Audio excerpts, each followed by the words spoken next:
Now we will start our next topic of criminal law, that is Criminal Procedure Code. Firstly, we have to understand the IPC, Indian Penal Code.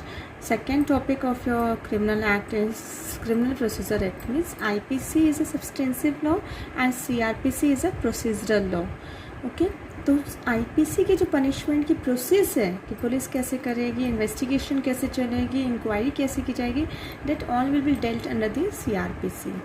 So under the CRPC means along with the IPC, CRPC will be go along with the IPC. Both are the go together.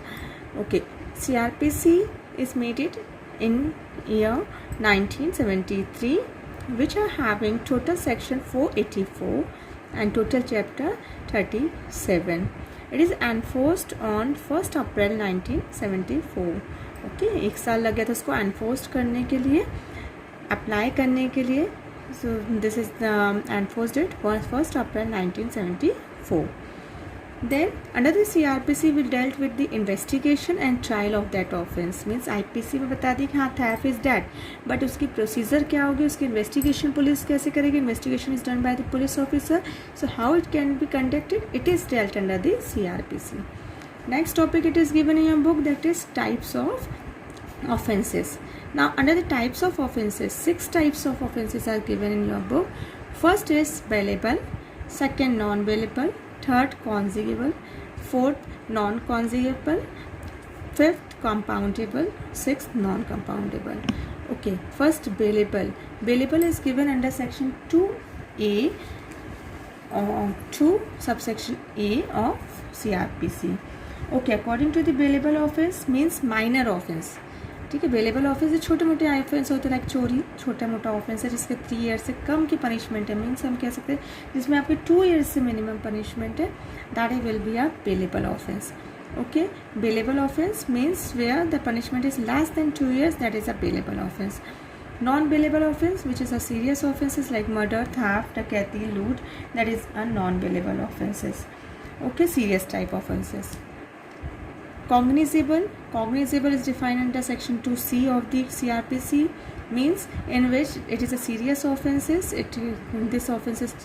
This type of offences are serious one, in which police can arrest without warrant. Like murder करता कोई बंदा जा रहा है तो उसके लिए police arrest warrant के लिए रुकेगी नहीं, वेट नहीं करेगी. That offence will be recorded under the IPC. एक लिस्ट बनी हुई है कि this offence will be recorded as cognizable, तो उसको आप अरेस्ट कर सकते हैं without having warrant. Next one, fourth one, non-cognizable. Non-cognizable means no police or arrest can without warrants, like small cases offences. These are the minor offences, not a serious type of offences. Compoundable means जिसको आप पे कर सकते हैं, like एक fair ticket है उसको आप कर सकते हो. लाइक आप ट्रेन में विदाउट टिकट जा रहे हो, उसको 500 रुपीज़ का फाइन देते हैं and you will be relieve by from there. तो आपको वो कंपाउंडेबल जिसका आप पे कर सकते हैं. लेकिन मर्डर किया है आपने, थेफ्ट किया तो उसका पे नहीं कर सकते, that will be not a compoundable offence. Okay, non compoundable means जिसमें फाइन के बिना आप नहीं छूट सकते, उसमें पनिशमेंट कंपल्सरी है देना पर्सन को. Okay, clear. Means in any offences, any type of offences if a person has done, तो this offences will be retained by the magistrate. Like if a person has done murder, suppose, ठीक है, suppose एक person ने murder किया है, तो उसके साथ जब जजमेंट दिया जाएगा तो उसके जजमेंट में लिख दिया जाएगा कि this offence will B non bailable, cognizable and non compoundable. Means this 3 things will be go parallel in any offences. Clear. Means कोई भी ऑफेंसेस होगा तो मजिस्ट्रेट उसमें साफ साफ लिख देता है कि this offence will B bailable, non bailable, cognizable और नॉन कॉन्सेबल, या कंपाउंडेबल और non compoundable. Okay, clear. Types of the offences. Next topic it is given in your book is stages of offences. Okay, now stages of offences. In this stages of offences means investigation done by the police into the complainant. Means stages. First stage investigation will be go on. ठीक है, हमने theft किया, हमने डकैती की, तो first step क्या होगा, उसका investigation will be there. Investigation will be done by the police officer. So investigation, first step, there must be a FIR of that complaint. तो section 154 of CRPC dealt with FIR, first information report, is given to the police officer. A police officer not writing the report, तो आप सीधे magistrate के पास लगा सकते हो. अंदर section 155 you can file a complaint against that police officer. Okay, second, now police officer starts their duty. Nextly, he can trace the spot, trace करेगा spot को, collect the facts and circumstances, discover suspected offender, examine of the person करेगा, उसको check करेगा, formation अपनी opinion form करेगा, then end of the proceeding. Okay, this are the steps which is done by the police officer during the. Now as soon as the stages of the police officer under this investigation has completed, there will be the third step of the police officer will be conducted, that is trial.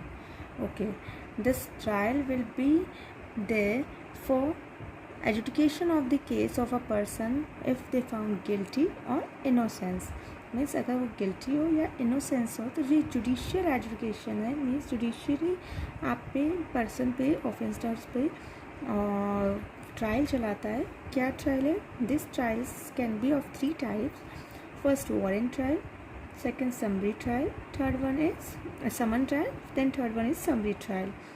Okay, under the warrant trial can be done by the magistrate upon a police report or upon a complainant. Means अगर person ने FIR की है, that is on police report under section 154 of CRPC, and if the person has done complaining directly to the magistrate under section 155 of CRPC, then police court will proceed the case according to the warrant trial if the case will be above 2 years or more than. means death sentence case है, murder case है, डकैती court case है, डकौती का case है. Means in सब में आपका कौन सा ट्रायल लगाएगा court? Warrant trial. And if case will be less than 2 years then but more than 3 months, then there will be a summon trial will be there, and notice given, no need to firm a charges. इसमें क्या होगा? सिर्फ एक notice दे दिया जाएगा person को और उसको बोला जाएगा कि चार्जेस फ्रेम करने की ज़रूरत नहीं है. जो आपके चार्जेस के स्टेजेस हैं वो फ्रेम करने की ज़रूरत नहीं है, but only the notice will be given to the person and that charges will be frame out. Last one is summary type में छोटे मोटे जो क्राइम होते हैं, एकदम स्मॉल टाइप के क्राइम होते हैं जिसमें कंपनसेशन दे के छूट सकते हैं, या 3 मंथ्स लाइक गाली दे दिया या मारपीट कर दी किसी ने, तो जिसमें 200 तक की फाइन की पनिशमेंट हो, उस पर क्या, उस बंदे पे क्या क्या चलेगा? Summary trial. मीन्स जब ऑफेंसेस होते हैं जो अपन ने पहले पढ़े हैं 6 टाइप्स ऑफ ऑफेंसेस, उसके साथ पुलिस कोर्ट डिसाइड करती कि उस पर उस पर्सन पे कौन सी ट्रायल चलेगी, whether warrant trial, summary trial और summon trial. The 3 types of trials will be there, which is conducted by the court. The topic is given in your book, that is the different trial stages under which this trial will be go on. Means court में जो hearing होती है कि आप बोलिए, अब आप बोलिए, वकील बोलेगा, कोर्ट में जो चलता है भाई, उसकी ट्रायल्स के 6 स्टेजेस है. That already we have studied in the 11th class. First the frame of the charges को फ्रेम किया जाएगा कि आपके ऊपर क्या चार्जेस बना है, उसके अकॉर्डिंगली ट्रायल को स्टार्ट किया जाएगा. Secondly recording of the prosecution evidence, और उसमें आपको प्री बार्गेनिंग एक वर्ड दिया. Pre bargaining means it refers to the negotiation between the prosecution and the defendant. Means अपनी पनिशमेंट को कम कराना.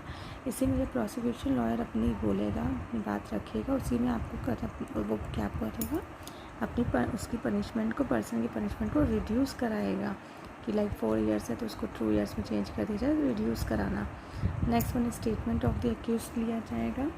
Then there will be a statement of accused, then defence evidence, then final arguments for the parties, then lastly judgment is conducted. Okay, so this 6 trials I already told you in the 11th class, that is why I am not describing here deeply.